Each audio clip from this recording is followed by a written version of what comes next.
एक भक्त मुझसे कह रहा था कि आपके जब दर्शन करने आता हूं तो मेरा 50,000 का सीधे सीधे ब्रेक हो जाता है। तो हमने कहा क्या होता है? बोलो बिजनेस पूरा ब्रेक होता है। तो हमने कहा 50,000 वो दांव पर लगा दिया। बोले 5,000 का डीजल पेट्रोल लग गया और आपके दर्शन करने आया तो कुछ फूल माला फल फूल में लगा। तो मैं सोचता हूँ मेरी वाइफ कहती है दर्शन के लिए चलो चलो, मैं कहता हूँ ये 50,000 का ब्रेक लेगा कि इससे अच्छा 25,000 उसमें भेज देता हूँ अकाउंट में गुरुजी। बोले बात पैसे की नहीं है, बात गुरुदेव के दर्शन की है। 50,000 पर ब्रेक लगे चाहे जितना लगे, दर्शन करना। और दर्शन का भी एक प्रभाव होता है। तुम सांप का दर्शन करो तो आपको भय उत्पन्न होगा। तुम मारू भैंसा का दर्शन करो आपको डर उत्पन्न होगा। और तुम शेर का दर्शन करो तो तुम्हारे अंदर दिल दहल जाएगा, बिल्कुल हार्ट अटैक होने वाला हो जाएगा। शेर का दर्शन। और तुम गुलाब के फूल का दर्शन करो, तुम खुश हो जाओ, फूल जैसे तुम्हारा मन खिल जाएगा। और तुम किसी दुष्ट व्यक्ति का दर्शन करो, तुम्हारा मन रुष्ट हो जाएगा। और किसी श्रेष्ठ पुरुष का दर्शन करो, तुम्हारा मन गदगद हो जाएगा कि भगवान का दर्शन तो नहीं हुआ, लेकिन भगवान के दूसरे रूप का दर्शन हो गया। ये दर्शन छोटी मोटी चीज नहीं है। और यदि गुरु का दर्शन कभी न कर सको तो जो गुरु का दर्शन कर चुके हैं फिर उनका दर्शन कर लो तो भी बहुत सा फल मिल जाता है।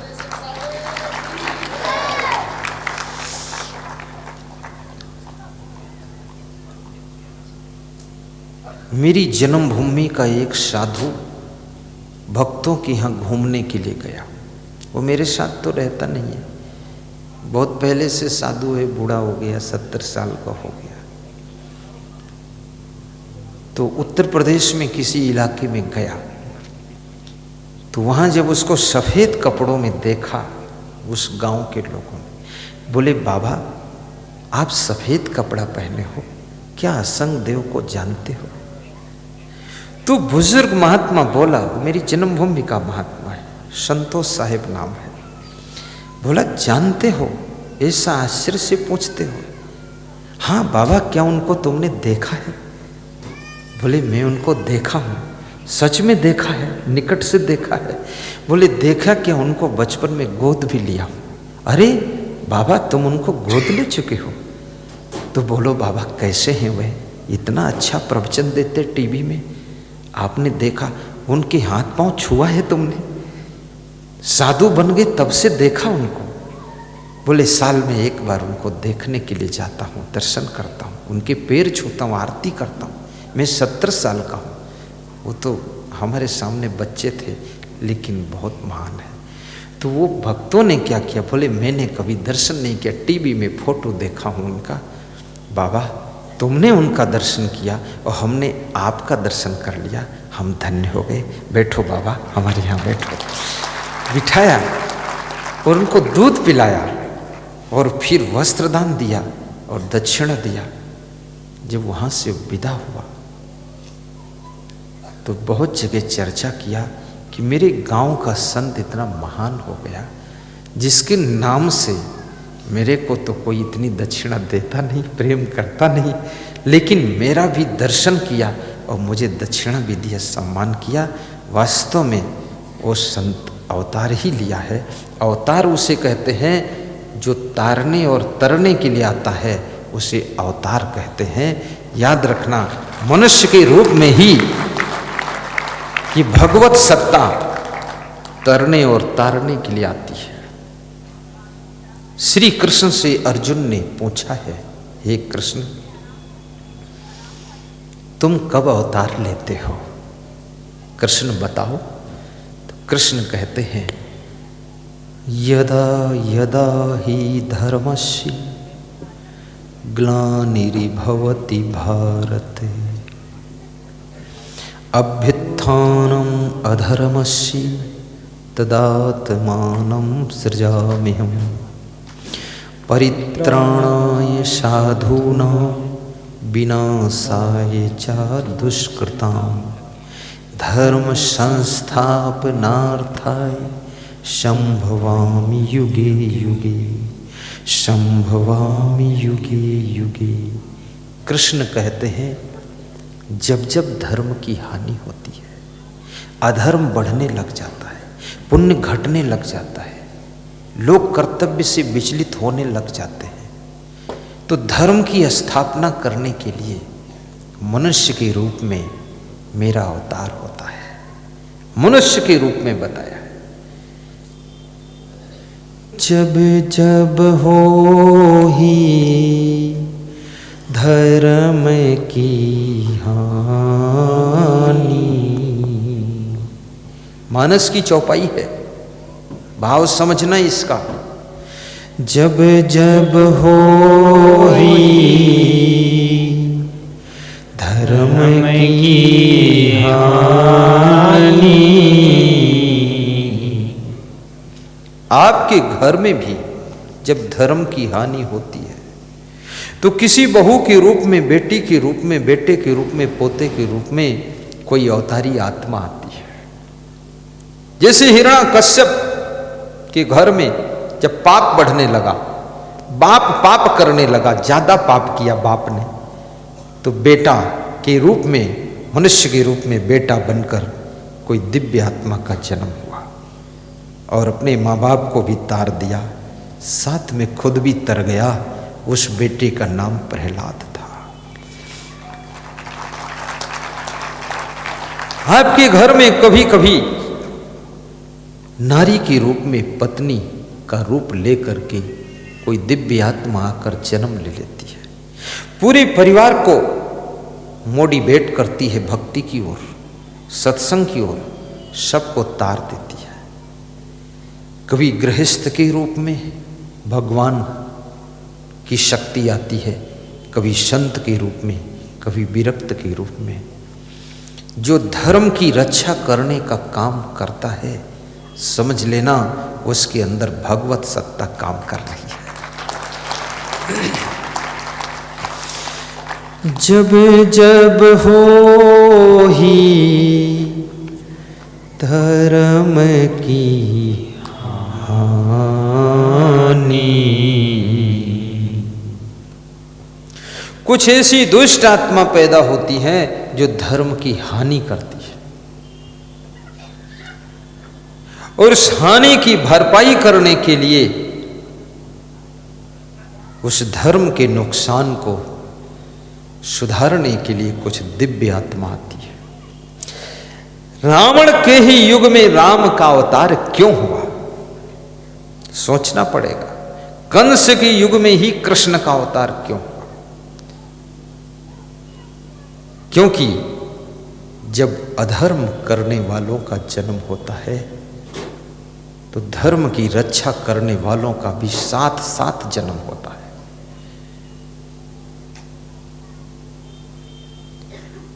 तब तब प्रभु धरी मनुज शरीरा।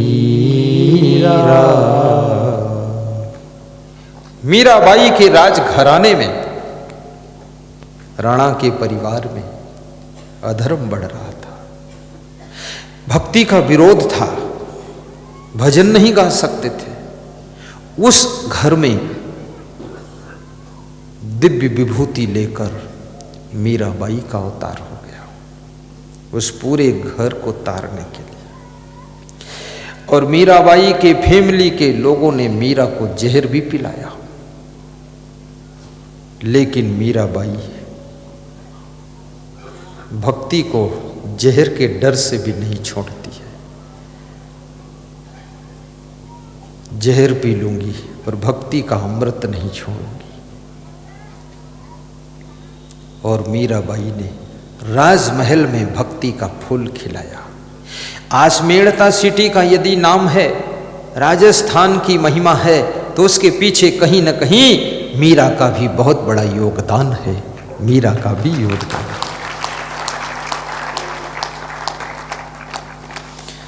जब जब हो ही धर्म की हानि, गाइए मानस की चौपाई है, कृष्ण और राम का ज्ञान मैच कराया जा रहा है। पहले कृष्ण का श्लोक बोल रहा हूं, अब राम की चौपाई बोल रहा हूं। राम ही में कृष्ण, कृष्ण कृष्ण में ही राम है, और राम ही में श्याम, श्याम श्याम ही में राम है। तो आप श्लोक बोलने में थोड़ा असमर्थ है, क्योंकि भाषा कठिन है, पर ऐसी कठिन नहीं कि तुम बोल ना सको, पर तुम बोलना भी नहीं चाहते हो, हम बोलवाना भी नहीं चाहते, क्योंकि उसमें बहुत टाइम बिगड़ेगा और फिर भी तुम गलत बोलोगे तो मैसेज भी गलत जाएगा कि गुरुदेव के श्रोता संस्कृत नहीं बोल पाते हैं, तो मैं ऐसा क्यों इज्जत बिगाड़ूं इसलिए मैं संस्कृत नहीं बोलवाऊंगा, आपसे हिंदी बात करूं। बड़े भाग्य से मनुष्य का शरीर मिला है। मनुष्य का शरीर स्वतंत्र है, पशु पक्षी का शरीर परतंत्र है। पशु पक्षी को तुम पिंजड़े में भी पैक कर देते हो, कटघरे में पैक कर देते हो,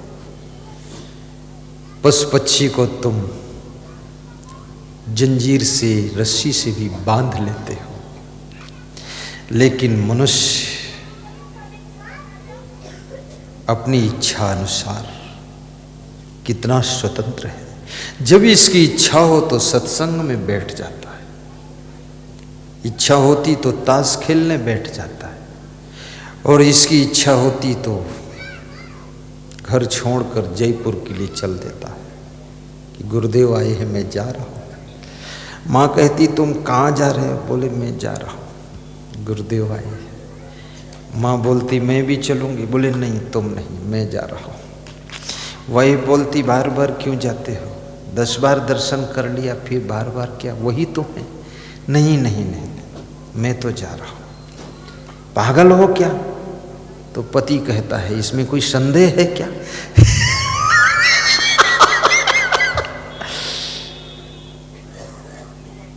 हर बार का दर्शन कुछ नया रूप दिखाता है, कुछ नई राह बताता है, कुछ नया संदेश देता है, कुछ नई ज्योति जला देता है, कुछ नया जीवन का अंदाज बताता है।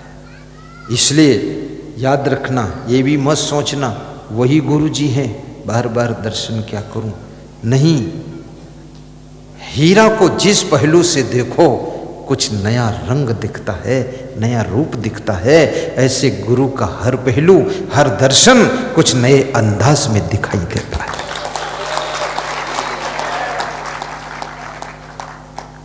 बार बार दर्शन हो। मैं भक्तों को भी देखता हूं, तुम मेरा दर्शन करते हो ना, मैं तुम्हारा दर्शन करता हूं। तुम भी हर बार नए अंदाज से दर्शन देते हो। आज ये भीलवाड़ा की पुरुषोत्तम भाई आए, आज ये माला, ऐसा माला कभी लेकर ही नहीं आए थे, आज ये माला लाए और पहनाया, बोला कि थोड़ा पहने रहना, तो मैं थोड़ा पहने रहा, लेकिन माला इतना जबरदस्त था कि उसके सामने मैं भी कमजोर पड़ रहा था। तो मैंने फिर उसको थोड़ी देर तो लगाया, फिर सोचा प्रवचन में इतनी माला संभालूं कि प्रवचन संभालूं, तो दोनों चीज़ संभालने की शक्ति नहीं है। हे प्रभु, तो माला को सामने बिठा दिया कि मैं तेरे को देखता हूँ, तू धन्य, तुझे लाने वाला भी धन्य। थोड़ा इससे हल्का होता तो पहन भी लेता, पर भक्त एक नए अंदाज से माला लाता है, वो भी सोचता सबसे अच्छा लाऊंगा, और वो भी एक नया। सभी देख रहे, दर्शन कर रहे। तुम हर रोज नए हो जाते हो, तुम ये मत सोचना मैं वही हूं। किसी पति को ये नहीं सोचना चाहिए कि मेरी पत्नी वही है, कल वाली है। नहीं नहीं, कल वाली दूसरी थी, ये तीसरी आ गई।